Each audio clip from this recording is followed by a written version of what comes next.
Jacob kept holding the little white diary in his hand for several minutes. He saw Sophie's name scrawled on the top right corner. He was intrigued to open it and see what was written inside. It most certainly looked like a personal diary. She keeps a personal diary at school? He shook his head lightly. With the diary in his hand, Jacob hesitated to open and read it. The little decorative lock was nothing in his eyes. Did she write about me in her diary? Jacob was curious. The diary must contain all of Sophie's secrets, her likes and her dislikes. It would be interesting to know about them. They had been getting along well in the last few weeks, but they were nowhere close to getting to know each other on a personal level. A thought crossed Jacob's mind, and he put the diary aside. Everything this diary might contain, he wanted to hear from Sophie herself. He wanted them to be comfortable with each other, share their thoughts, and get to know each other naturally, and not through some scribbled entries in a book.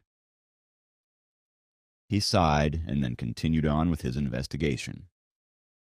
He dug out 2 comic books, 1 romance novel, and an entertainment magazine. She reads this stuff in class. No wonder this girl has poor grades. He rolled his eyes.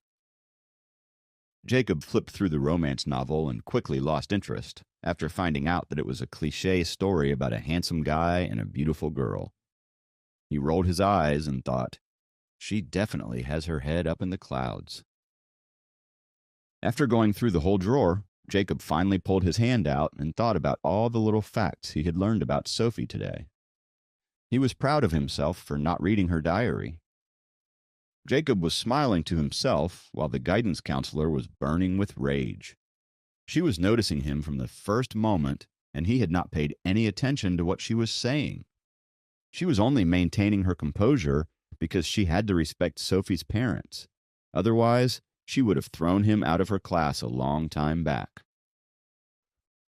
The teacher cleared her throat and said, I'm going to talk to all of you one by one now and discuss your child's midterm scores. Please pay attention. She gave Jacob a pointed look while saying that, which didn't go unnoticed by him. He straightened up as the teacher called the first parent to her desk. She had a detailed discussion with all the parents, one by one, and talked for about 10 minutes with each of them. All the other parents simply looked around the classroom or typed away on their phones. Finally, the teacher called out Sophie's name, and it was Jacob's cue to stand up and go to her table. Hello, Mr. Sophie's guidance counselor started very professionally, but realized that she didn't know Jacob's last name. She knew everyone else's last name because of the students. Jacob Brown. Jacob introduced himself and extended his hand for a formal handshake.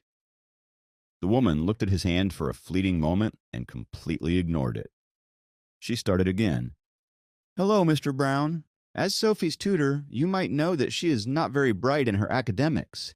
She's barely passing her classes and doesn't pay attention to her teachers. They also can't say anything to her because of her temper. Jacob listened seriously as the counselor went on to explain how Sophie was a bad student.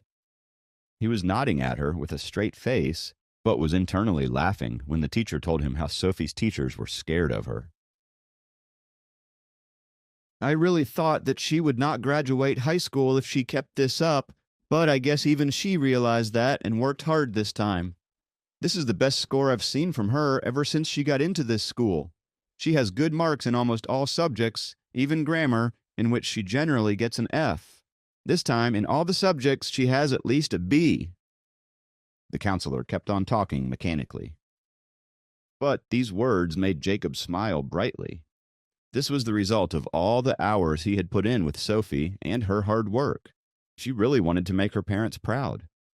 This dedication would really help her catch up on her final results.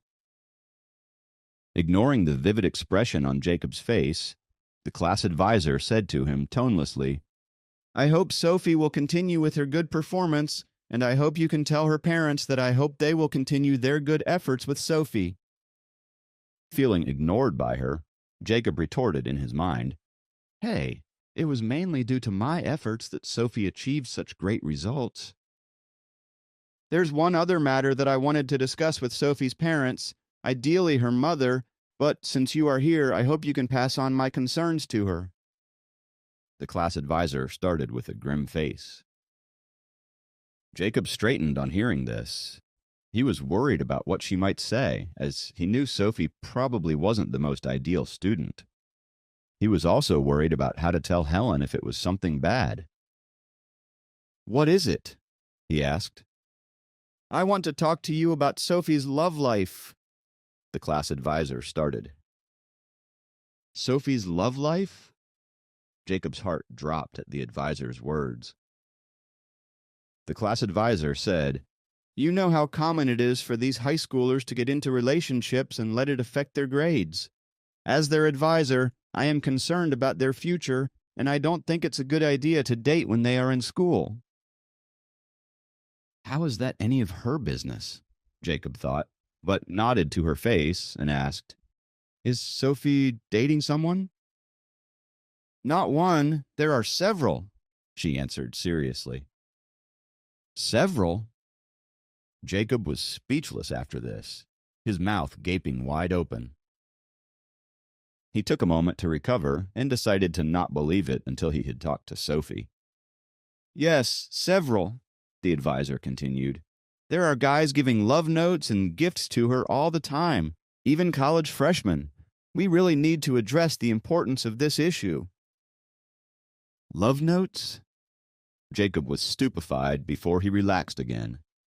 Jacob thought with relief, "I was scared to death just because you didn't finish your sentence.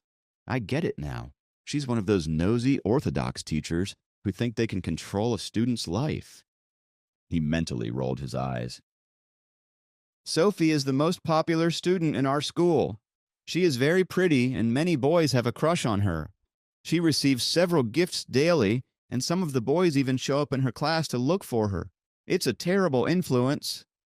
The woman kept talking with a stern face. Jacob was confused at this statement. He had already guessed that a girl like Sophie would be popular, but he didn't get how guys having a crush on her made her the bad influence. He asked, "But did she do anything with those guys? Did she date them or get her heart broken?" She answered with her arms crossed, "Not yet, but you have to keep in mind how fast girls' minds change. Especially at this age, it's hard to keep on rejecting a boy if he is pursuing her. Plus, Sophie is an outgoing girl." Jacob's face clearly showed the rage he felt on the woman for saying that. She was clearly implying that it was Sophie's fault that guys got distracted from studies. The only reason he kept quiet at that moment was that he didn't want to create any trouble for Sophie. The class advisor also saw this change of expression on his face and paused for a moment. She cleared her throat before starting again. "So, you have to tell her parents to keep an eye on their daughter. Her grades are finally picking up, and they can't let this kind of thing get in the way of her studies." "How did Sophie deal with all those love letters?" Jacob asked. "She was pretty straightforward with them. She always throws them directly into the garbage can without even reading them," she answered. "But some of the guys won't give up. They would come to our class during the breaks or find her on the sports field during her PE class. Some would even go straight to ask her out in person, and there isn't much that we, as teachers, could do," she continued. Jacob got madder and madder at how annoying those guys were and how this woman kept blaming Sophie for it. He tried to keep his cool as his bracelets from Susan kept getting heavier. They wouldn't let go even though Sophie had shown that she wasn't interested in them at all? I had no idea she had to go through this sort of problem in school, he thought. Jacob recalled he and Sophie's conversations in the past and realized that she must have never mentioned these things to her parents. She probably didn't want them to worry. "That's all that I wanted to say. I still need to speak with other parents individually, and I shouldn't keep them waiting. Thank you for taking the time out to come today," the class advisor said with a straight face, like she wasn't all that thankful. "Thank you." Jacob got up and immediately headed for the exit. He had had enough of that woman for a lifetime. Jacob was furious to find that the boys at her school were harassing her and wanted to teach them a lesson, if only he knew who they were. On his way back, he called Helen and informed her about Sophie's grades, and she happily invited him over the next day.